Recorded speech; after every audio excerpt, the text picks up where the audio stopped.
أشهد أن لا إله إلا الله وحده لا شريك له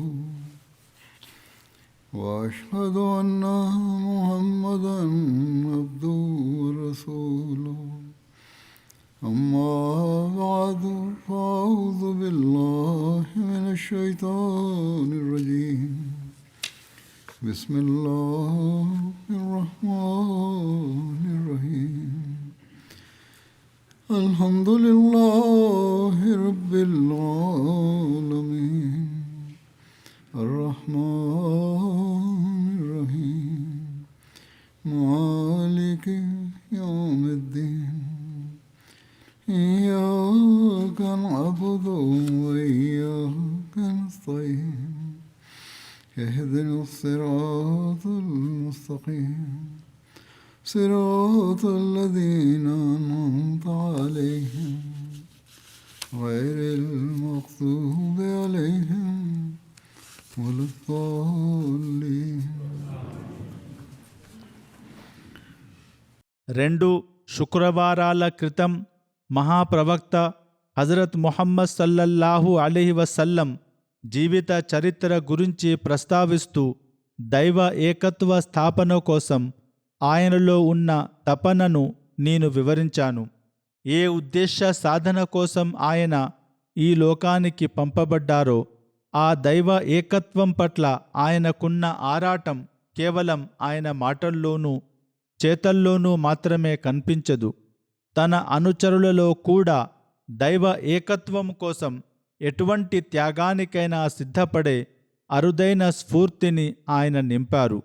నేడు కూడా నేను దైవ ప్రవక్త సల్లల్లాహు అలైహి వసల్లం జీవితంలోని ఇదే అంశాన్ని చర్చిస్తాను.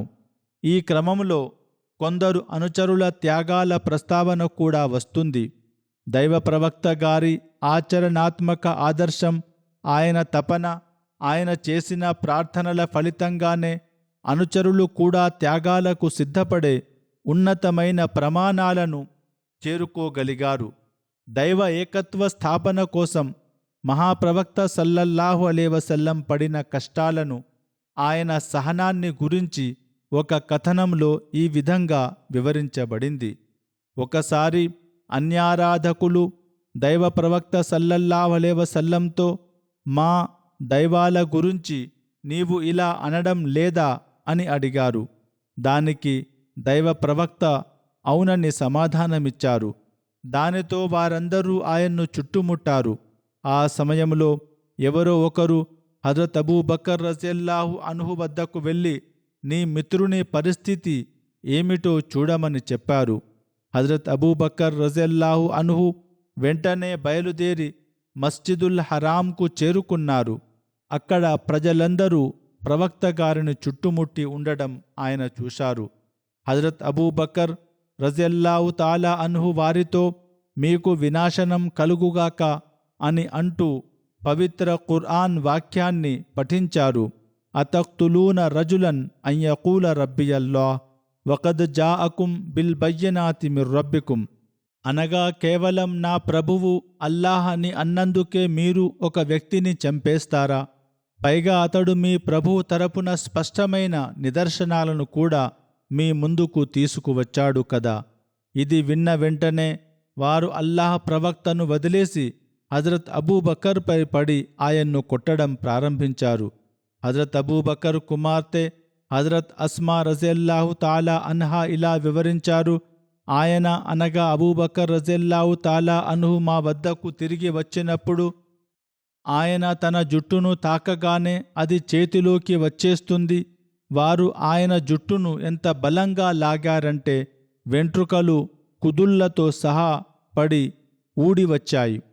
ఆ స్థితిలో కూడా హజరత్ అబూబకర్ రజియల్లాహు తాలా అన్హు ఇలా అంటూనే ఉన్నారు, తబారక్త యాజల్ జలాలి వల్ ఇక్రామ్, అనగా ఓ వైభవశాలి గౌరవప్రదుడా, నీవెంతో శుభప్రదమైన వాడవు. మరొక కథనం ప్రకారం ఆ దుర్మార్గులు దైవ ప్రవక్త గారి పవిత్రమైన శిరస్సు, గడ్డం, వెంట్రుకలను ఎంత బలంగా లాగారంటే ఆయన జుట్టు చాలా వరకు ఊడిపోయింది. అప్పుడు హజరత్ అబూబకర్ రజల్లాహు తాలా అన్హు ఆయన్ను రక్షించడానికి అడ్డుగా నిలబడి పై వాక్యాన్ని పలుకుతూనే ఉన్నారు. హజరత్ అబూబకర్ రజల్లాహు తాలా అన్హు ఏడుస్తూ ఇలా అడుగుతున్నారు, అతఖ్తులూన రజులన్ అన్ యఖూల రబ్బి అల్లాహ్, అనగా కేవలం నా ప్రభువు అల్లాహ్ అని అన్నందుకే మీరు ఒక వ్యక్తిని చంపేస్తారా? ఆ సమయంలో అల్లాహ్ ప్రవక్త సల్లల్లాహు అలైహి వసల్లం ఇలా అన్నారు, ఓ అబూబకర్, వారిని వదిలేయి. నా ప్రాణం ఎవరి చేతిలో ఉందో ఆ దేవుని సాక్షిగా చెబుతున్నాను, నేను వారి కోసం నన్ను నేను త్యాగం చేసుకోవడానికే పంపబడ్డాను. అంటే అన్యారాధకులు మహాప్రవక్త గారిపై దాడి చేస్తూ ఆయన్ను హింసిస్తున్న ఆ క్లిష్ట సమయంలో హజరత్ అబూబకర్ రజల్లాహు తాలా అన్హు ఆయన్ను రక్షించడానికి అడ్డుగా వచ్చినప్పుడు ప్రవక్త గారు వారిని వదిలేయి అని చెప్పారు. ఆ మాట విన్న తర్వాత వారు ప్రవక్త గారిని వదిలిపెట్టారు. ఇదే విధంగా హారిస్ బిన్ హారిస్ గామిదీ అనే కథకుడు ఖురైషీలు ప్రవక్త సల్లల్లాహు అలైహి వసల్లంపై దౌర్జన్యం చేయడాన్ని చూశారు. అప్పుడు ఆయన తన తండ్రిని వీరంతా ఎవరు అని అడిగారు. ఇది ఒక్కసారి జరిగిన సంఘటన కాదు, ఇటువంటి అనేక ఉదంతాలు జరుగుతూ ఉండేవి. వివిధ సందర్భాల్లో వేరువేరు వ్యక్తులు వీటిని చూసి వివరించారు. అందుకే కొన్ని కథనాల్లో వివరాలు ఎక్కువగా, మరికొన్నిటిలో తక్కువగా ఉంటాయి. ఏదేమైనా హింసిస్తున్న ఆ గుంపును చూసి తన తండ్రిని ప్రశ్నించగా ఆయన వీరంతా తమ సాబీ చుట్టూ చేరారని సమాధానమిచ్చారు. మక్కా నివాసులు అప్పట్లో మహాప్రవక్త గారిని మరియు ముస్లింలను ఎగతాళిగా సాబీ అని పిలిచేవారు. ఆ కథకుడు ఇంకా ఇలా చెప్పాడు, మేము కూడా మా సవారీల నుండి దిగి చూడగా దైవ ప్రవక్త సల్లల్లాహు అలైహి వసల్లం ప్రజలను అల్లాహ్ ఏకత్వం వైపు, అతన్ని విశ్వసించమని ఆహ్వానిస్తున్నారు. కానీ వారు ఆయన్ను తిరస్కరిస్తూ హింసిస్తున్నారు. మధ్యాహ్నం వరకు ఇది కొనసాగింది. ఆ తర్వాత ప్రజలు ఆయన దగ్గర నుండి వెళ్ళిపోయారు. దైవ ప్రవక్త సల్లల్లాహు అలైహి వసల్లంపై జరిగిన దౌర్జన్యాల గురించి వివిధ చరిత్ర గ్రంథాలలో ప్రస్తావించబడింది. వాటిని ఆధారంగా చేసుకుని హజరత్ ముస్లిహ్ మఊద్ రజల్లాహు తాలా అన్హు దీబాజా తఫ్సీరుల్ ఖురాన్ అనగా పవిత్ర ఖురాన్ అనే తమ పుస్తకంలో ఒక చోట ఇలా వ్రాశారు, ఒకసారి ప్రవక్త గారు బజారు గుండా వెళ్తుండగా మక్కాలోని దుష్టులు గుంపు ఒకటి ఆయన్ను చుట్టుముట్టింది. దారి పొడవునా వారు ఆయన మెడపై కొడుతూ, ఓ ప్రజలారా, ఇదిగో చూడండి, ఈయనే తాను ప్రవక్తనని చెప్పుకుంటున్న వ్యక్తి అని వేలాకోలం చేస్తూ వెళ్లారు. ఆయన ఇంటిపై చుట్టుపక్కల ఇళ్ల నుండి నిరంతరం రాళ్లు రువ్వేవారు. ఆయన ఇంట్లోకి అపరిశుభ్రమైన వస్తువులను విసిరేవారు. చివరికి ఆహారం వండుకునే ప్రదేశాలలో కూడా మేకలు, ఒంటెల పేగులు వంటి మలినమైన పదార్థాలను వేసేవారు. ఆయన నమాజ్ చదువుతున్నప్పుడు ఆయనపై దుమ్ము, ధూళి, మట్టిని చల్లేవారు. ఎంతలా అంటే కొన్నిసార్లు ఆయన వివశులై ఒక కొండరాయి కింద దాక్కుని నమాజ్ చేసుకునే పరిస్థితి వచ్చేది. కానీ ఆ పవిత్ర ఆత్మపై వేలాది సార్లు దురూదులు వర్షించుగాక. దేవుని ఏకత్వ స్థాపన కోసం ఆయన హృదయంలో ఉన్న ఆ తపన ఒక్క క్షణం కూడా తగ్గలేదు. ఈ బాధలన్నింటినీ ఆయనెంతో చిరునవ్వుతో సంతోషంగా భరించారు. ఇన్ని కష్టాలు ఎదురైనా మానవాళి పట్ల ఆయనకున్న దయ, ప్రేమలో రవ్వంత కూడా తరుగుదల రాలేదు. హజరత్ ముస్లిం మౌద్ రజల్లాహు అన్హు ఇలా వ్రాశారు, మనం దైవ ప్రవక్త సల్లల్లాహు అలైహి వసల్లం జీవిత సంఘటనలను పరిశీలించినప్పుడు ఆయన చేసిన ఆ దైవ ప్రవక్త దావా ఒక సత్యంగా మన కళ్ళకు కడుతుంది. మానవాళిపై ఆయనకున్న అపారమైన ప్రేమ, కరుణకు అడుగడుగునా నిదర్శనాలు కనిపిస్తాయి.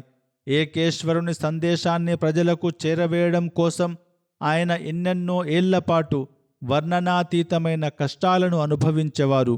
ఒకసారి ఖానా కాబాలో అవిశ్వాసులు ప్రవక్త గారి మెడకు ఒక వస్త్రాన్ని చుట్టి ఎంత బలంగా బిగించారంటే ఆయన కళ్ళు ఎర్రబడి బయటకు వచ్చేంత పరిస్థితి ఏర్పడింది. ఇది విన్న వెంటనే హజరత్ అబూబకర్ రజల్లాహు తాలా అన్హు పరుగు పరుగున అక్కడికి చేరుకున్నారు. దైవ ప్రవక్త గారిని ఆ వేదనలో చూసి అబూబకర్ కళ్ళలో నీళ్లు తిరిగాయి. ఆయన ఆ అవిశ్వాసులను పక్కకు నెట్టుకుంటూ ఇలా అన్నారు: దేవునికి భయపడండి. కేవలం అల్లాహ్ నా ప్రభువని చెబుతున్నందుకే మీరు ఒక వ్యక్తిని ఇంతలా హింసిస్తారా? ఒకసారి దైవ ప్రవక్త సల్లల్లాహు అలైహి వసల్లం మస్జిదుల్ హరాంలో నిలబడి మక్కా అన్యారాధకులను ఉద్దేశించి ఇలా అన్నారు: మీరు లా ఇలాహా ఇల్లల్లా అనగా అల్లాహ్ తప్ప వేరే దైవం లేడని పలకండి, అప్పుడు మీరు సాఫల్యం పొందుతారు. ఆయన ఈ మాట అనగానే ఖురైషీలు ఒక్కసారిగా ఆయనపై విరుచుకుపడ్డారు. ఒక వ్యక్తి పెద్దగా కేకలు వేస్తూ ప్రవక్త గారిపై దాడి చేయడానికి ముందుకు రాగా హజరత్ హారిస్ బిన్ అబీ హాలా అందరికంటే ముందుగా ప్రవక్త వద్దకు చేరుకున్నారు. ఆయన ఆ గుంపుతో పోరాడటం ప్రారంభించి వారిని ప్రవక్త గారి నుండి విడదీశారు. అప్పుడు ఆ గుంపు అంతా కలిసి హారిస్పై పడి ఆయన్ను అమరవీరునిగా చేసే వరకు దారుణంగా హింసించారు. దైవ ఏకత్వం చాటి చెప్పడమే నేరంగా భావించి మక్కా అవిశ్వాసులు వారిని మరియు వారి కుటుంబాన్ని 3 సంవత్సరాల పాటు షేబే అబీ తాలిబులో బంధించి ఉంచారు.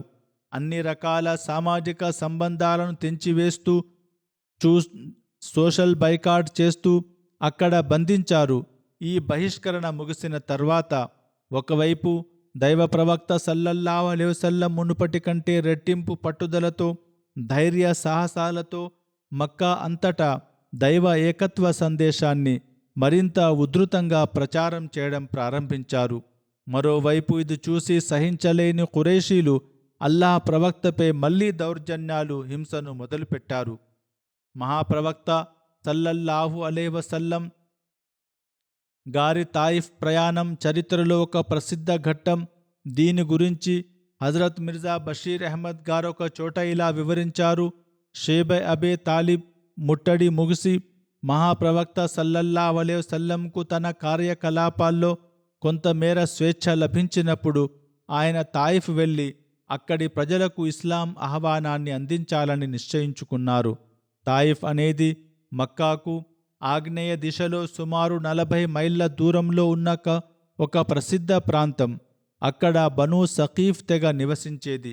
కాబా ప్రాముఖ్యతను పక్కన పెడితే తాయిఫ్ నగరం మక్కాతో సమానమైన హోదాను కలిగి ఉండేది.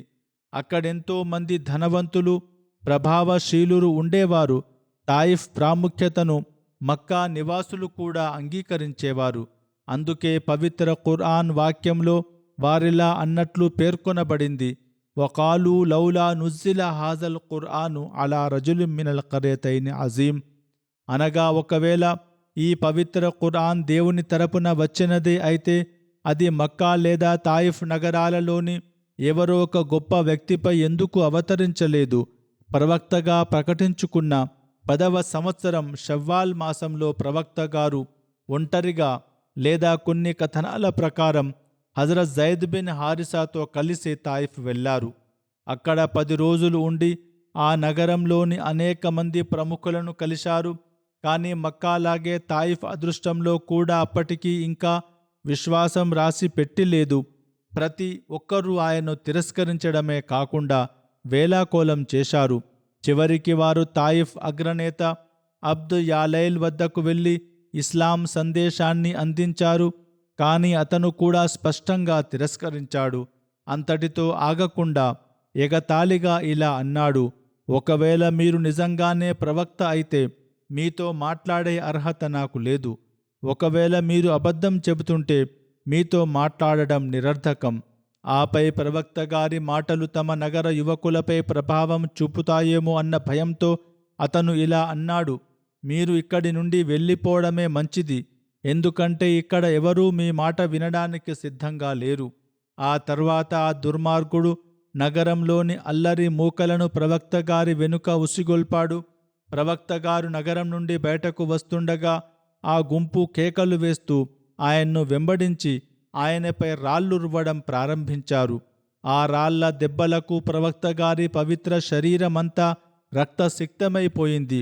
ఆ దుర్మార్గులు సుమారు 3 మైళ్ళ వరకు ప్రవక్త గారిని వెంబడిస్తూ తిడుతూ రాళ్ళు రువ్వుతూనే ఉన్నారు. తాయిఫ్ నుండి 3 మైళ్ళ దూరంలో మక్కా ప్రముఖుడైన ఉత్బా బిన్ రబియాకు చెందిన ఒక తోట ఉండేది. అల్లాహ్ ప్రవక్త సల్లల్లాహు అలైహి వసల్లం ఆ తోటలోకి వెళ్ళి ఆశ్రయం పొందారు. ఆ క్రూరులు అలసిపోయి వెనక్కి తిరిగి వెళ్ళిపోయారు. అక్కడ ఒక చెట్టు నీడన నిలబడి ఆయన సల్లల్లాహు అలైహి వసల్లం అల్లాహ్ సన్నిధిలో ఈ విధంగా ప్రార్థించారు: అల్లాహుమ్మా ఇలైక అష్కు జాఫా కువ్వతి వ కిల్లత హీలతి వ హవానీ అలన్నాసి అల్లాహుమ్మా యా అర్హమర్ రాహిమీన్ అంత రబ్బుల్ ముస్తజ్అఫీనా వ అంత రబ్బీ. అనగా, ఓ నా అల్లాహ్, నా శక్తిహీనతను, నా ఉపాయాల కొరతను మరియు ప్రజల దృష్టిలో నాకున్న ఈ నిస్సహాయతను నీకే మొరపెట్టుకుంటున్నాను.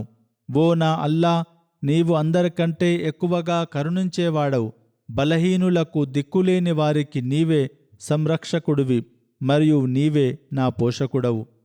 ఈ ప్రార్థనలో ఆయన ఇంకా ఇలా అన్నారు: నేను నీ ముఖ కాంతితోనే ఆశ్రయం కోరుతున్నాను, ఎందుకంటే చీకట్లను తొలగించి మనిషిని ఇహ పరలోక సౌభాగ్యాలకు వారసుడిగా చేసేది నీవే. ఆ సమయంలో ఉత్బా మరియు షైబా ఆ తోటలోనే ఉన్నారు. మహాప్రవక్త గారిని ఆ స్థితిలో చూసినప్పుడు దూర బంధుత్వం వల్లనో లేదా జాతీయ భావం వల్లనో తమ వద్ద పనిచేసే అద్దాస్ అనే క్రైస్తవ బానిస ద్వారా ఒక పళ్ళెంలో కొన్ని ద్రాక్ష పండ్లను ఆయన వద్దకు పంపారు. దైవ ప్రవక్త సల్లల్లాహు అలైహి వసల్లం వాటిని స్వీకరించి అద్దాసును ఇలా అడిగారు: నీవు ఎక్కడి నివాసివి? నీ మతం ఏమిటి? అతడు నేను నైనవా నివాసిని, క్రైస్తవుడిని అని సమాధానమిచ్చాడు. అప్పుడు మహాప్రవక్త సల్లల్లాహు అలైహి వసల్లం దేవుని పుణ్యాత్ముడైన యూనుస్ బిన్ మత్తా నివసించిన అదే నేనవా పట్టణమా అని అడిగారు. అద్దాస్ ఆశ్చర్యపోయి, అవును, కానీ మీకు యూనుస్ గురించి ఎలా తెలుసు అని అన్నాడు. దానికి దైవ ప్రవక్త సల్లల్లాహు అలైహి వసల్లం ఇలా బదులిచ్చారు: ఆయన నా సోదరుడు, ఎందుకంటే ఆయన కూడా అల్లాహ్ ప్రవక్త, నేను కూడా అల్లాహ్ ప్రవక్తను. ఆ తర్వాత వారు అతనికి ఇస్లాం సందేశాన్ని బోధించారు. అది అతనిపై ఎంతగానో ప్రభావం చూపింది. అతనెంతో భక్తి శ్రద్ధలతో ముందుకు వచ్చి ప్రవక్త సల్లల్లాహు అలైహి వసల్లం గారి పవిత్ర హస్తాలను ముద్దు పెట్టుకున్నాడు. దూరంగా నిలబడి ఉన్న ఉత్బా మరియు షైబా ఈ దృశ్యాన్ని చూశారు. అద్దాస్ వారి వద్దకు తిరిగి వెళ్ళినప్పుడు వారిలా అన్నారు: అద్దాస్, నీకు ఏమైంది? ఆ వ్యక్తి చేతులను ఎందుకు ముద్దుకు పెట్టుకున్నావు? అతను నీ ధర్మాన్ని పాడు చేస్తాడు. నిజానికి నీ ధర్మమే అతని ధర్మం కంటే మెరుగైనది. దైవ ప్రవక్త సల్లల్లాహు అలైహి వసల్లం కొద్దిసేపు ఆ తోటలో విశ్రాంతి తీసుకుని అక్కడి నుండి బయలుదేరి మక్కాకు ఒక మజిలీ దూరంలో ఉన్న నఖ్లాకు చేరుకున్నారు. అక్కడ కొన్ని రోజులు బస చేసిన తర్వాత వారు హిరా పర్వతం వద్దకు వచ్చారు. తాయిఫ్ ప్రయాణం బాహ్యంగా విఫలం కావడంతో మక్కావాసులు మరింత తెగబడతారని, ఇంకా ఎక్కువగా హింసిస్తారని భావించి వారు అక్కడి నుండి ముత్ఇమ్ బిన్ అదీకి ఒక వ్యక్తి ద్వారా సందేశం పంపారు: నేను మక్కాలో ప్రవేశించాలనుకుంటున్నాను. ఈ విషయంలో మీరు నాకు సహాయం చేయగలరా? ముతీమ్ ఒక కఠినమైన అవిశ్వాసి అయినప్పటికీ అతని స్వభావమెంతో సంస్కారవంతమైనది. అటువంటి పరిస్థితుల్లో సహాయం కోరిన వారికి నిరాకరించడం అరబ్బుల గౌరవానికి విరుద్ధం. అందుకే అతను తన కుమారులను, బంధువులను వెంటబెట్టుకుని అందరూ ఆయుధాలు ధరించి కాబా వద్దకు చేరుకున్నారు. మహాప్రవక్త గారిని రమ్మని వర్తమానం పంపారు. వారు అక్కడికి వచ్చి కాబా ప్రదక్షిణ చేశారు. ఆ తర్వాత ముతిమ్ మరియు అతని కుమారుల కత్తుల రక్షణలో వారు తమ ఇంటికి చేరుకున్నారు. దారిలో అబూజహల్ ముతిమ్ను ఆ స్థితిలో చూసి ఆశ్చర్యపోయి ఇలా అడిగాడు: అమ్ముజీరున్ అమ్ తాబిఉన్, అనగా నీవు ముహమ్మద్కు కేవలం ఆశ్రయం ఇచ్చావా లేక అతని అనుచరుడిగా మారావా? దానికి ముతిమ్, నేను కేవలం ఆశ్రయమిచ్చాను, అనుచరుడిని కాలేదని సమాధానమిచ్చాడు. అప్పుడు అబూజహల్, అయితే సరే, ఎలాంటి ఇబ్బంది లేదని అన్నాడు. ముతిమ్ అవిశ్వాసిగానే మరణించినప్పటికీ అతను చేసిన ఒక గొప్ప పుణ్యకార్యం ఇది. హదీసులలో ఇట్లు గలదు: ఒకసారి హజరత్ ఆయిషా రజల్లాహు అన్హా దైవ ప్రవక్త సల్లల్లాహు అలైహి వసల్లంను ఇలా అడిగారు: ఓ దైవ ప్రవక్త, మీకు ఉహద్ యుద్ధం నాటి కంటే మించిన కష్టకాలం ఎప్పుడైనా ఎదురైందా? దానికి ప్రవక్త గారిలా సమాధానమిచ్చారు, ఆయిషా, నీ జాతి ఖురైషీల నుండి నేను ఎన్నో కఠినమైన పరిస్థితులను ఎదుర్కోవాల్సి వచ్చింది. ఆ తర్వాత ఆయన తన తాయిఫ్ ప్రయాణంలో ఎదురైన చేదు అనుభవాలను వివరిస్తూ ఇలా అన్నారు. ఆ ప్రయాణం నుండి తిరిగి వస్తున్నప్పుడు పర్వతాల దేవదూత నా వద్దకు వచ్చి ఇలా అన్నాడు, ఓ ప్రవక్త, అల్లాహ్ నన్ను మీ వద్దకు పంపాడు. మీరు గనుక ఆజ్ఞాపిస్తే ఈ నగరానికి అటూ ఇటూ ఉన్న 2 పర్వతాలను ఒకదానికొకటి కలిపేసి ఈ ప్రజలను వాటి మధ్య నలిపి అంతం చేస్తాను. కాని మహాప్రవక్త సల్లల్లాహు అలైహి వసల్లం దానికిలా బదులిచ్చారు, వద్దు వద్దు, ఈ ప్రజల నుండే అల్లాహ్ భవిష్యత్తులో ఏకేశ్వరుడైన అల్లాహ్ను ఆరాధించే వారిని పుట్టిస్తాడన్న నమ్మకం నాకుంది. ఆయనలో మానవాళి పట్ల ఉన్న అపారమైన కరుణ మరియు వారి తరాల వారు ఏదో ఒక రోజు ఇస్లాంను స్వీకరించి దైవ ఏకత్వంపై స్థిరంగా ఉంటారన్న సంపూర్ణ విశ్వాసం ఈ మాటల్లో కనిపిస్తుంది. దైవ ఏకత్వం కోసం వారు అనుభవించిన కష్టాలను హజరత్ ముస్లిం మౌద్ రజల్లాహు తాలా అన్హు ఒక చోట ఇలా వివరించారు. శత్రువులు వారికి కలిగించిన ప్రతి బాధ దైవ ఏకత్వం ప్రచారం వల్లనే కలిగింది. వారిని కొట్టేవారు, కుక్కలను, ఆకతాయిలను వారి వెనుక ఉసిగొల్పేవారు. తాయిఫ్ వెళ్ళినప్పుడు వారు వారిని ఎంతలా కొట్టారంటే వారు తల నుండి పాదాల వరకు రక్తసిక్తమయ్యారు. ఆ నొప్పికి వారు కింద పడిపోయేవారు. కానీ మళ్ళీ లేవగానే వారు వారిపై రాళ్ళు రువ్వేవారు. అటువంటి స్థితిలో కూడా వారి నోటి నుండి వచ్చిన మాట, ఓ అల్లా, వీరికి క్షమాభిక్ష ప్రసాదించు, వీరికి అసలు సత్యం ఏమిటో తెలియదు. ఇన్ని కష్టాలు అనుభవిస్తూ కూడా వారు దైవ ఏకత్వ ప్రచారాన్ని వదలలేదు. వారు ఏమైనా చేయనివ్వండి, నేను మాత్రం దైవ ఏకత్వాన్ని చాటి చెప్పడం మాననని వారు నిశ్చయించుకున్నారు. వారు మరణించే సమయములో కూడా ఇదే సందేశాన్ని ఇచ్చారు. నా తర్వాత బహుదైవారాధన చేయకండని. వారి జీవితమంతా దైవ ఏకత్వంపైనే సాగింది. నా అవగాహన ప్రకారం అల్లాహ్ తన దైవ ఏకత్వమునకు నిదర్శనంగా ప్రవక్త గారి తండ్రిని ఆయన పుట్టకముందే, తల్లిని ఆయన చిన్నతనంలోనే మరణించేలా చేశాడు. దీని వెనుక ఉన్న అల్లాహ్ ఉద్దేశం ఏమిటంటే తన దైవ ఏకత్వమును నిరూపించడం. తండ్రి లేక తల్లి లేక అంతటి నిస్సహాయ స్థితిలో మొదలైన ప్రవక్త గారి జీవితం చివరకు అత్యంత వైభవంగా ముగియడమే అల్లాహ్ ఉనికికి, అతని దైవ ఏకత్వమునకు పెద్ద నిదర్శనం. బాల్యం నుండి చివరి వరకు వారిని ఆ దేవుడే కాపాడాడు, సంరక్షించాడు. వారు సల్లల్లాహు అలైహి వసల్లం ఏ దైవ ఏకత్వం గురించి అయితే ప్రచారం చేశారో ఆ దేవుడే వారికి తోడుగా నిలిచాడని దీనివల్ల స్పష్టమవుతోంది.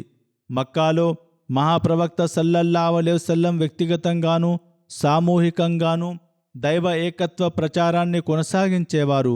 అంతేకాకుండా ఆయన అరబ్బుల ప్రసిద్ధ సంతలకు వెళ్ళి అక్కడ కూడా ఏకేశ్వరుని సందేశాన్ని వినిపించేవారు.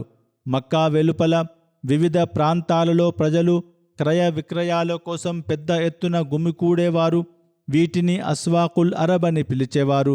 భారత పాకిస్తాన్ సంస్కృతిలో వీటిని మేళా లేదా సంత అని అంటారు. ఉకాజ్, మజన్నా మరియు జుల్ మజాజ్ అనేవి ఖురేషీల మరియు ఇతర అరబ్బుల ప్రధాన సంతలు. ఉకాజ్ ఇది అన్నిటికంటే పెద్ద సంత. మక్కా నుండి 3 రాత్రుల ప్రయాణ దూరంలో ఉండేది. అరబ్బులు షవ్వాల్ నెలంతా అక్కడ గడిపేవారు. మజన్నా, ఉకాజ్ తర్వాత ప్రజలు మక్కాకు కొద్ది మైళ్ళ దూరంలో ఉన్న మర్రుజ్ జహరాన్లోని మజన్నా సంతకు వెళ్ళేవారు. అక్కడ జిల్ కాదా 20వ తేదీ వరకు ఉండేవారు. జుల్ మజాజ్ ఆ తర్వాత వారు అరఫాత్ మైదానానికి 3 మైళ్ళ దూరంలో ఉన్న జుల్ మజాజ్ సంతకు వెళ్ళి హజ్ రోజులు వచ్చే వరకు అక్కడే ఉండేవారు. దైవ ప్రవక్త సల్లల్లాహు అలైహి వసల్లం ఈ ప్రదేశాలన్నిటికీ వెళ్ళి ధర్మ ప్రచారం చేసేవారు. హజరత్ జాబిర్ రజల్లాహు అన్హు కథనం ప్రకారం దైవ ప్రవక్త సల్లల్లాహు అలైహి వసల్లం మక్కాలో 10 సంవత్సరాల పాటు నివసించారు. హజ్ రోజులలో ఆయన ఉకాజ్, మజన్నా మేళాలకు వెళ్ళి ప్రజల ఇళ్లకు మరియు వారు బస చేసిన ప్రదేశాలకు స్వయంగా వెళ్ళి ఆహ్వానించేవారు. నేను నా ప్రభు సందేశాన్ని ప్రజలకు చేరవేయడానికి నాకు ఆశ్రయం ఇచ్చేవారు, సహాయం చేసేవారు ఎవరున్నారు? అలా చేస్తే వారికి స్వర్గం లభిస్తుందని ఆయన కోరేవారు. హజరత్ రబియా బిన్ అబ్బాద్ ఈయన ఇస్లాంకు పూర్వకాలాన్ని చూశారు, తర్వాత ముస్లిం అయ్యారు. ఇలా వివరించారు: నేను జుల్మజా సంతలో అల్లా ప్రవక్తను నా కల్లారా చూశాను. ఆయన ప్రజలతో, ఓ ప్రజలారా, అల్లాహ్ తప్ప వేరే దైవం లేడని పలకండి, మీరు సాఫల్యం పొందుతారని చెబుతున్నారు. ఆయన ఆ బజారు వీధుల్లో ముందుకు వెళ్తుంటే జనం ఆయనపై కేకలు వేస్తూ గొడవ చేసేవారు. కానీ ఒక్కరు కూడా ఆయన మాటను అంగీకరించడం నేను చూడలేదు.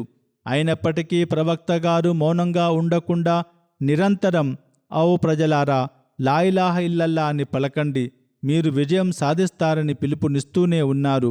దైవ ఏకత్వ సందేశాన్ని చేరవేస్తున్నందుకు ఆయన సొంతవారు, పరాయివారు అందరి నుండి ఎన్నో ఇబ్బందులను ఎదుర్కోవాల్సి వచ్చింది. ఆయన స్వేచ్ఛగా ఆరాధనలు కూడా చేసుకోలేకపోయారు.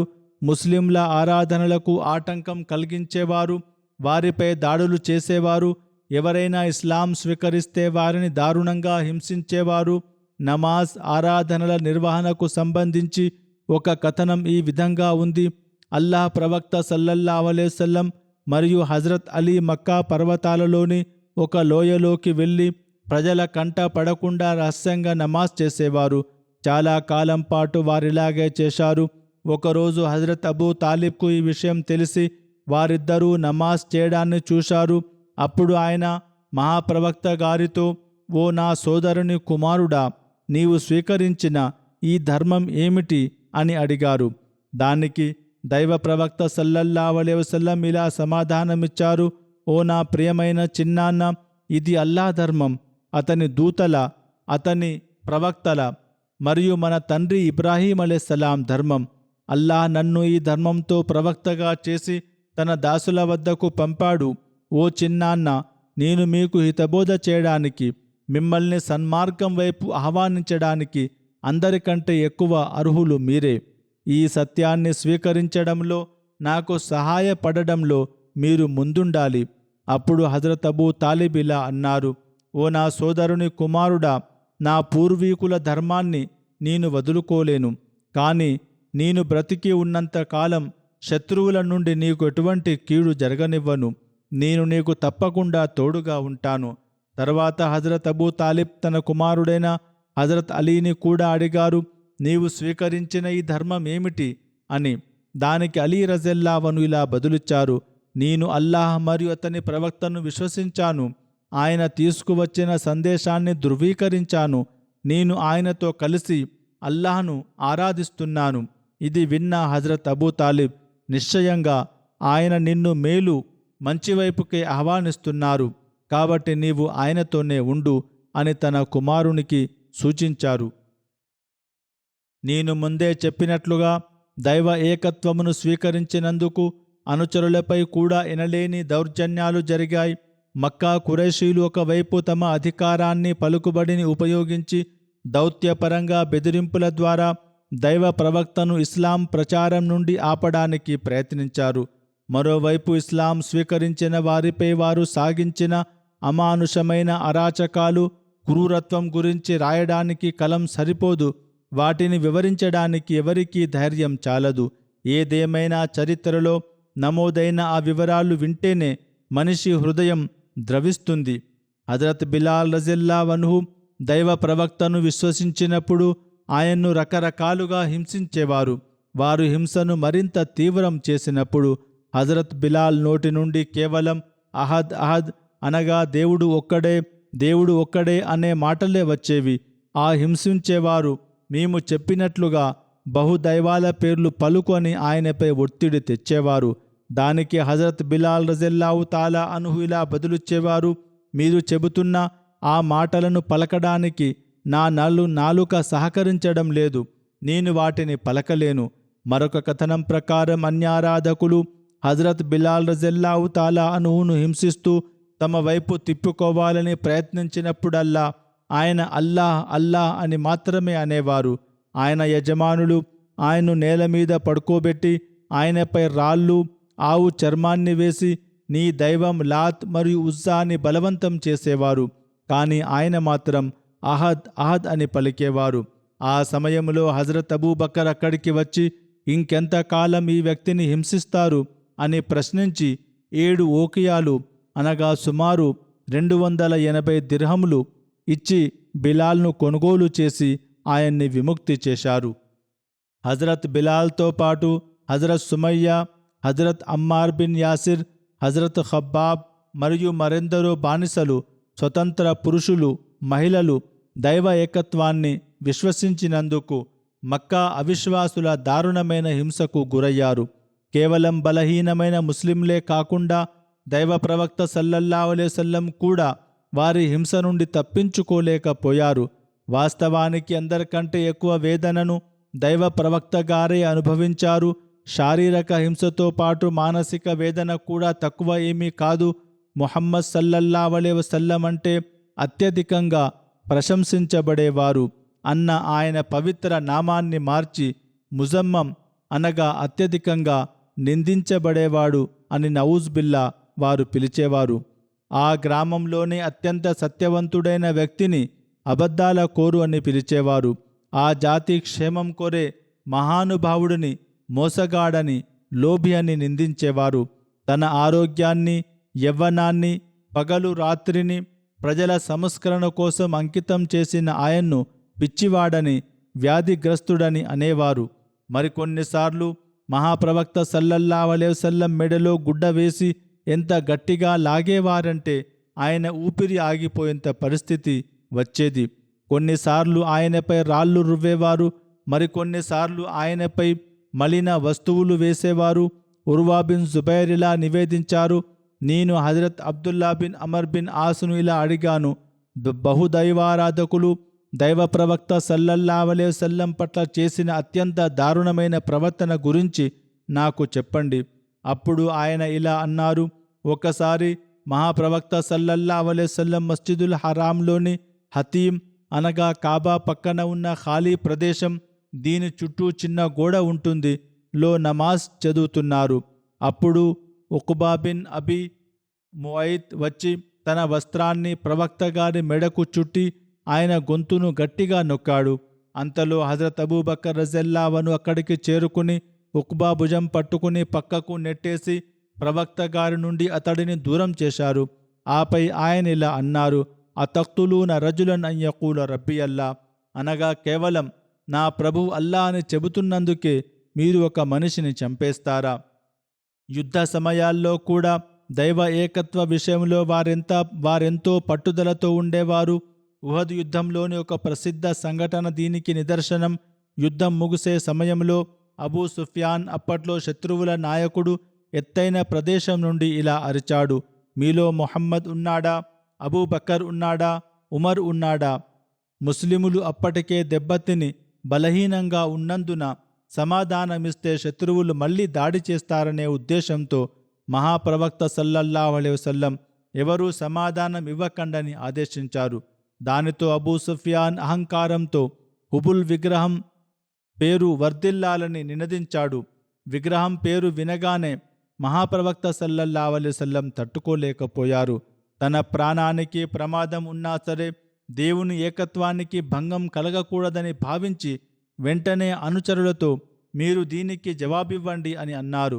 అనుచరులు మేము ఏమని జవాబివ్వాలి అని అడగగా మహాప్రవక్త సల్లల్లాహు అలైహి వసల్లం ఇలా పలకమన్నారు, అల్లాహ్ మాత్రమే అందరికంటే అత్యున్నతుడు, గొప్పవాడు.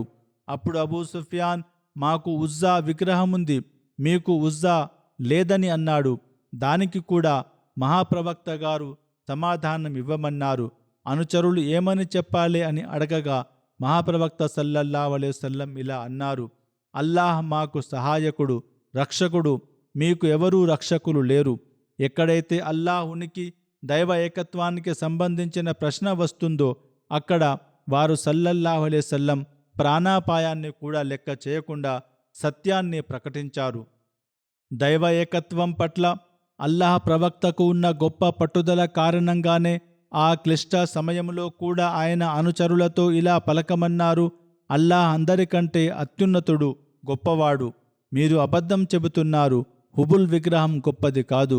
నిశ్చయంగా అల్లాహ్ మాత్రమే ఒంటరివాడు, సాటిలేనివాడు, అత్యంత గౌరవనీయుడు. అతని స్థానమే అందరికంటే ఉన్నతమైనది. హజరత్ మసీహ్ మౌద్ అలైహిస్సలాం ఒక అమూల్యమైన వాక్యాన్ని నేను ఇక్కడ చదువుతున్నాను. ఇది మనం పదే పదే చదవాల్సిన మరియు వినాల్సిన విషయం. దైవ ఏకత్వ స్థాపనలో మహాప్రవక్త సల్లల్లాహు అలైహి వసల్లం గారి ఉన్నతమైన స్థాయిని ఇది మనకు తెలియజేస్తుంది. దైవ ఏకత్వ నిజమైన జ్ఞానాన్ని, అవగాహనను మనం ఎలా పొందాలో ఇది మనకు మార్గనిర్దేశం చేస్తుంది. హజరత్ మసీహ్ మౌద్ అలైహిస్సలాం గారిలా ఉపదేశించారు. నేను ఎప్పుడూ ఆశ్చర్యంతో చూస్తుంటాను. ఈ అరబ్బీ ప్రవక్త, ఎవరి పేరైతే ముహమ్మద్ సల్లల్లాహు అలైహి వసల్లం, ఆయన ఎంతటి ఉన్నత శ్రేణికి చెందిన ప్రవక్త. ఆయన ఉన్నత స్థానపు హద్దులను కనుగొనడం ఎవరికీ సాధ్యం కాదు. ఆయన పవిత్ర ప్రభావ పరిధిని అంచనా వేయడం మానవ మాతృని పని కాదు. విచారకరమైన విషయం ఏమిటంటే ఆయన్ను గుర్తించాల్సిన విధంగా ప్రపంచం గుర్తించలేదు. ప్రపంచం నుండి కనుమరుగైపోయిన దైవ ఏకత్వమును తిరిగి ఈ భూమిపైకి తీసుకువచ్చిన ఏకైక వీరుడు ఆయనే. ఆయన దేవుణ్ణి అమితంగా ప్రేమించారు మరియు మానవాళి పట్ల ఉన్న అపారమైన సానుభూతితో ఆయన ప్రాణం కరిగిపోయింది. అందుకే ఆయన హృదయ రహస్యాలను ఎరిగిన అల్లాహ్ ఆయనకు పూర్వోపరాలలోని సకల ప్రవక్తల కంటే, సమస్త మానవాళి కంటే శ్రేష్టతను ప్రసాదించాడు.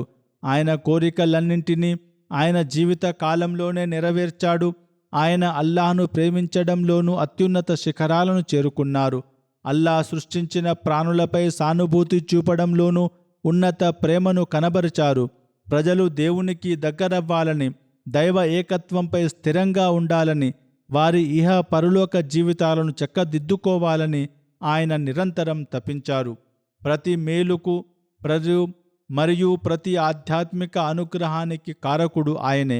ఆయన ద్వారా తనకు ఆ అనుగ్రహం లభించిందని అంగీకరించకుండా ఎవరైనా తనకంటూ ఏదైనా గొప్పతనం ఉందని చెప్పుకుంటే అతడు మనిషి కాడు, శైతాన్ సంతతికి చెందినవాడు. ఎందుకంటే ప్రతి శ్రేష్టతకు తాళం చెవి ఆయనకే ఇవ్వబడింది. ప్రతి దైవజ్ఞాన భండాకారం ఆయనకే ప్రసాదించబడింది. ఆయన ద్వారా మేలును పొందనివాడు శాశ్వత దురదృష్టవంతుడు. మనమెంత, మన ఉనికి ఎంత? నిజమైన దైవ ఏకత్వం మనకు ఈ ప్రవక్త ద్వారానే లభించిందని మనం అంగీకరించకపోతే మనం దేవుని కృతజ్ఞత లేనివారము అవుతాము. సజీవుడైన దేవుని గుర్తింపు మనకు ఈ సంపూర్ణ ప్రవక్త ద్వారా, ఆయన వెలుగు ద్వారానే లభించింది. దేవునితో సంభాషించే గౌరవం, అతని దివ్య దర్శనం కూడా ఈ మహోన్నత ప్రవక్త ద్వారానే మనకు సాధ్యమైంది. సన్మార్గం అనే ఈ సూర్యుని కిరణాలు ఎండలా మనపై పడుతున్నాయి. మనం ఆ సూర్యునికి ఎదురుగా నిలబడి ఉన్నంత కాలమే మనం ప్రకాశవంతంగా ఉండగలం. అల్లాహ్ను చేరుకోవడానికి, నిజమైన దైవ ఏకత్వమును గుర్తించడానికి ఇప్పుడు మహాప్రవక్త సల్లల్లాహు అలైహి వసల్లం ఒక్కరే ఏకైక వంతెన. కొందరు తప్పుడు ఆలోచనలో మునిగిపోయి ఉంటారు. అనగా ఒక వ్యక్తి ప్రవక్త గారిని నమ్మకపోయినా లేదా ఇస్లాం నుండి వైదొలిగినా దేవుడు ఒక్కడే అని నమ్మితే చాలు, అతనికి మోక్షం లభిస్తుందని, ప్రవక్తపై విశ్వాసం లేకపోయినా నష్టం లేదని భావిస్తారు. అటువంటి వారు నిజానికి దైవ ఏకత్వ యథార్థత గురించి తెలియనివారు. కేవలం దేవుడు ఒక్కడే అని భావించినంత మాత్రాన మోక్షం లభించదు. మోక్షం అనేది రెండు విషయాలపై ఆధారపడి ఉంటుంది. ఒకటి పరిపూర్ణ విశ్వాసం, అల్లాహ్ ఉనికిని, ఆయన ఏకత్వాన్ని నిశ్చలమైన నమ్మకంతో విశ్వసించడం. రెండవది సడలని ప్రేమ. అల్లాహ్ పట్ల హృదయంలో ఎంతటి గాఢమైన ప్రేమ ఉండాలంటే ఆ ప్రేమ మిగిలిన అన్ని ప్రాపంచిక ప్రేమలను అంతం చేయాలి. అల్లాహ్ విధేయత ఆజ్ఞలను పాటించడం ఆ వ్యక్తికి ప్రాణపదమైన శాంతిని ఇవ్వాలి. ఆ విధేయత లేకుండా అతను బ్రతకలేనంతగా ఆ స్థితి ఉండాలి. ఇదే నిజమైన దైవ ఏకత్వం. ఇది మన నాయకుడైన హజరత్ ముహమ్మద్ మహాప్రవక్త సల్లల్లాహు అలైహి వసల్లంను అనుసరించకుండా అస్సలు సాధ్యం కాదు. ఇది ఎందుకు సాధ్యం కాదంటే అల్లాహ్ ఉనికి అత్యంత నిగూఢమైనది, మానవ బుద్ధికి అతీతమైనది. మానవ మేధస్సు తన స్వశక్తితో దేవుని ఉనికిని పూర్తిగా కనుగొనలేదు. తార్కిక జ్ఞానం కేవలం ఈ ప్రపంచంలోని సృష్టిని చూసి సృష్టికర్త ఒకరు ఉండాలి అనే అవసరాన్ని గుర్తిస్తుంది. కానీ దేవుని అవసరాన్ని గుర్తించడం వేరు, ఆ దేవుడు నిజంగా ఉన్నాడని నమ్మకంతో తెలుసుకోవడం వేరు. ఈ స్థాయికి చేరుకోవడం కేవలం ప్రవక్త గారి మార్గదర్శకత్వం వల్లనే సాధ్యమవుతుంది. కేవలం ఒక సృష్టికర్త ఉండాలి అని అనుకోవడం సరిపోదు. అసలు ఆ సజీవ దేవుడు ఎవరు, ఆయన ఎక్కడ ఉన్నాడు అని తెలుసుకోవాలంటే అది కేవలం దైవ ప్రవక్త సల్లల్లాహు అలైహి వసల్లం గారితో అనుసంధానమై ఉండడం ద్వారానే లభిస్తుంది. కేవలం ఈ సృష్టికి ఒక కర్త ఉండాలి అని చెప్పడం సరిపోదు. ఆ సజీవ దేవుణ్ణి తెలుసుకోవాలంటే ఆ జ్ఞానం మహాప్రవక్త సల్లల్లాహు అలైహి వసల్లం గారితో ముడిపడి ఉండడం ద్వారానే లభిస్తుంది. కేవలం మానవ మేధస్సు ద్వారా దేవుణ్ణి అన్వేషించే మార్గం అసంపూర్ణమైనది, సందేహాస్పదమైనది. అందుకే ఏ తత్వవేత్త కూడా కేవలం తన తెలివితేటలతో దేవుణ్ణి సరైన రీతిలో గుర్తించడేలు. వాస్తవానికి కేవలం తర్కం ద్వారా దేవుని ఉనికిని కనుగొనాలనుకునేవారు చివరికి నాస్తికులుగా మారిపోతారు. భూమ్యాకాశాలలోని సృష్టి గురించి ఆలోచించడం వారికి ఎలాంటి ప్రయోజనాన్ని చేకూర్చదు. ఈ పరిస్థితినే మనం నేడు చూస్తున్నాం. ముస్లింలలో కూడా చాలామంది చదువుకున్నవారు నాస్తికులుగా మారుతున్నారు. వారు దేవుని ఉనికిని తిరస్కరిస్తున్నారు. ఎందుకంటే వారికి అసలు విషయం అర్థం కావడం లేదు. వారు మహాప్రవక్త సల్లల్లాహు అలైహి వసల్లం గారితో సంబంధం కలిగి ఉండి ఆయన నేర్పిన బోధనల గురించి లోతుగా ఆలోచించలేదు. దేవుని ఉనికిని నమ్మని వారు దైవ జ్ఞానులను చూసి హేళన చేస్తారు. ప్రపంచంలో వేలాది వస్తువులున్నాయి, వాటి వల్ల ఎటువంటి ప్రయోజనం మనకు కనిపించడం లేదు. మా తర్కానికి అవి సృష్టికర్త ఉన్నాడని నిరూపించేలా లేవు. పైగా కొన్ని వస్తువులు వ్యర్థంగా పుట్టాయని వారు వాదిస్తారు. పాపం, ఆ అమాయకులకు ఒక విషయం తెలియదు. మనకు ఒక విషయం గురించి జ్ఞానం లేనంత మాత్రాన ఆ వస్తువుకు అస్తిత్వం లేదని అర్థం కాదు. ఏదైనా వస్తువు ప్రయోజనం మనకు తెలియకపోతే అది నిష్ప్రయోజనమైనదని అనుకోవడం మూర్ఖత్వం.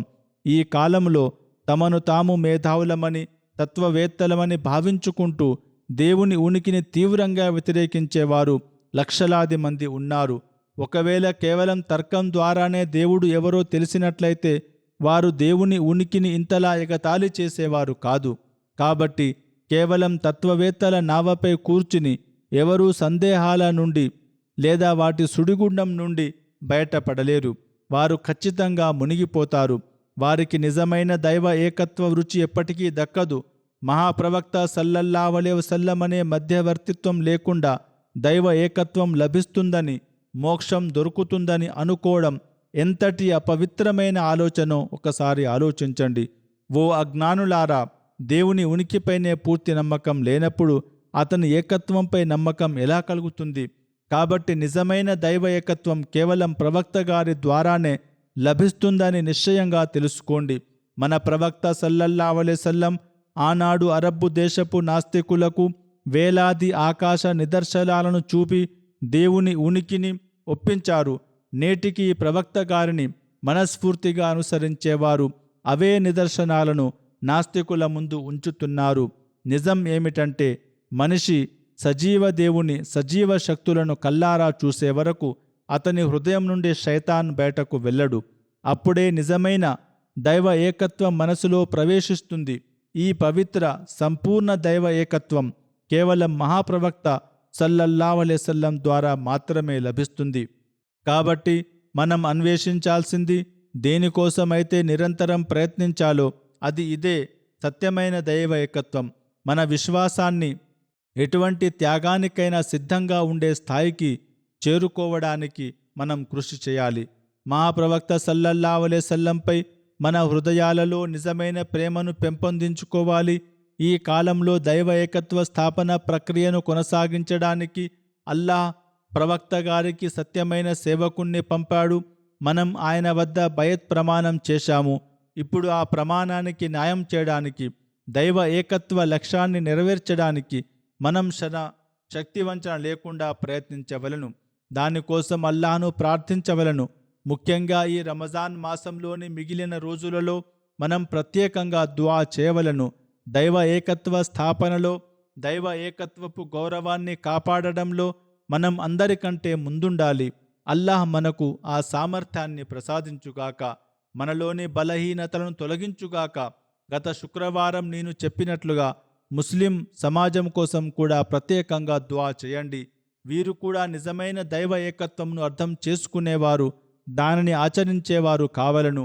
అప్పుడే వారి ఉనికి రక్షణ ఉంటుంది. అప్పుడే వారు శత్రువుల దజ్జాలీ కుతంత్రాల నుండి తప్పించుకోగలరు. అల్లా వారికి కూడా ఇటువంటి సద్బుద్ధిని, సామర్థ్యాన్ని ప్రసాదించుగాక. నేడు నమాజ్ తర్వాత నేనొక పరోక్ష అంత్యక్రియ ప్రార్థన చదివిస్తాను. ఇది మన జమాత్ మురబ్బీ గౌరవనీయులైన జిక్రుల్లా తాయో అయ్యూబ్ గారిది. వారు ఇటీవల 80 ఏళ్ల వయస్సులో మరణించారు. ఇన్నా లిల్లాహి వ ఇన్నా ఇలైహి రాజిఊన్. అల్లా అనుగ్రహంతో వారు వసియత్ చేశారు. వారు నైజీరియాకు చెందినవారు. 1965లో ఒక స్వప్నం ద్వారా ప్రభావితులై అహ్మదీయత్ను స్వీకరించారు. 1966లో ఘానాలోని మిషనరీ ట్రైనింగ్ కాలేజీలో చేరారు. ప్రాథమిక విద్య పూర్తి చేసుకొని 1969వ సంవత్సరంలో నైజీరియా తిరిగి వచ్చారు. ఆ తర్వాత 1970లో షాహిద్ డిగ్రీ కోసం పాకిస్తాన్లోని జామియా అహ్మదియా రబువాలో ప్రవేశించారు. 1977లో మౌల్వీ ఫాజిల్ పరీక్షలో ఉత్తీర్ణులయ్యారు. 1979లో షాహిద్ డిగ్రీ పొంది నైజీరియా తిరిగి వెళ్లి సేవలను ప్రారంభించారు. వారు మరణించే వరకు సుమారు 47 సంవత్సరాల పాటు సుదీర్ఘకాలం ధార్మిక సేవలు చేశారు. నైజీరియాలోని వివిధ ప్రాంతాలలో పనిచేయడంతో పాటు నాయబ్ అమీర్గా కూడా సేవలందించారు. వారు జర్నలిజంలో పోస్ట్ గ్రాడ్యుయేట్ డిగ్రీని కూడా పొందారు. ఆ రంగంలో కూడా సేవలందించారు. జామియాతుల్ ముబషిరీన్ నైజీరియాకు ప్రిన్సిపాల్గా కూడా పనిచేశారు. వారు మంచి క్రీడాకారుడు కూడా. కానీ క్రీడలను తన ఆరాధనలకు ఎప్పుడూ అడ్డంకిగా మారనివ్వలేదు. అంతేకాకుండా వారు గొప్ప రచయిత, భాషా నిపుణులు, కవి. వారి జ్ఞాపకార్థం ఒక భార్య, 3 కుమారులు, 5 కుమార్తెలు ఉన్నారు. వారి చిన్న కుమారుడు అబ్దుల్ ముజీబ్ గారు ప్రస్తుతం నైజీరియాలో ముబల్లిగ్గా మరియు రివ్యూ ఆఫ్ రిలీజన్స్ నైజీరియా కోఆర్డినేటర్గా సేవలందిస్తున్నారు. అల్లా మృతుని ఆత్మకు శాంతి చేకూర్చుగాక, వారి స్థాయిని ఉన్నతంగా పెంచుగాక. మిషనరీ ఇన్ఛార్జ్ తాహిర్ అహ్మద్ అద్నాన్ గారిలా పేర్కొన్నారు. మృతులు ఎంతో భయభక్తులు కలిగిన వారు, విధేయులు, జమాత్ సేవ కోసం ఎల్లప్పుడూ సిద్ధంగా ఉండేవారు. దాదాపు 20 సంవత్సరాలకు పైగా వారిని దగ్గర నుండి నేను చూసే అవకాశం పొందాను. ఆ సమయంలో వారి ఉన్నతమైన స్వభావం, వినయం, ఖిలాఫత్, జమాత్ వ్యవస్థ పట్ల వారికున్న గట్టి విధేయతను నేను గమనించాను. నేను ఇన్ఛార్జ్ అయినప్పుడు వయసులో నాకంటే పెద్దవారైనప్పటికీ వారు పూర్తి బాధ్యతతో, విధేయతతో నా మాటను పాటించేవారు. మరో ముబల్లిగ్ యూసుఫ్ ఖాలిక్ గారిలా చెప్పారు. వారు ప్రిన్సిపాల్గా ఉన్నప్పుడు విద్యార్థుల క్రమశిక్షణ మరియు తర్బియత్పై ప్రత్యేక శ్రద్ధ చూపేవారు. విద్యార్థులతో బాధ్యతాయుతమైన భావనను పెంపొందించారు. ఏ పనికైనా సాకులు చెప్పవద్దని ఎప్పుడూ హితబోధ చేసేవారు. వర్తమాన ఖలీఫా ఆదేశాలను తక్షణమే అమలు చేయాలని పట్టుబట్టేవారు. విద్యార్థులకు ఆచరణాత్మక శిక్షణ ఇవ్వడం కోసం వారిని ధర్మ ప్రచార యాత్రలకు పంపేవారు.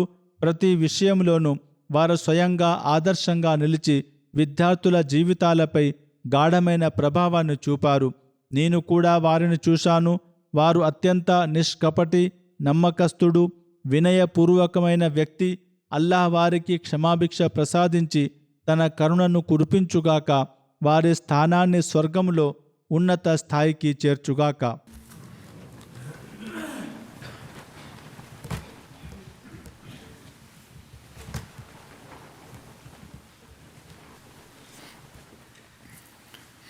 అల్హమ్దులిల్లాహ్ నహ్మదుహు వ నస్తঈనుహు వ నస్తగ్ఫిరుహు వ ను'మిను బిహి వ నతవక్కలు అలైహి వ నఅూజు బిల్లాహి మిన్ శురూరి అన్ఫుసినా వ మిన్ సయ్యిఆతి అమాలినా మన్ యహ్దిహిల్లాహు ఫలా ముదిల్ల లహు ومن يضلل فلا هادي له ونشهد أن لا إله إلا الله ونشهد أن محمدا عبده ورسوله عباد الله رحمكم الله إن الله يأمر بالعدل والإحسان وإيتاء ذي القربى وينهى عن الفحشاء والمنكر والبغي يعظكم لعلكم تذكرون اذكروا الله يذكركم وادعوه يستجب لكم ولذكر الله أكبر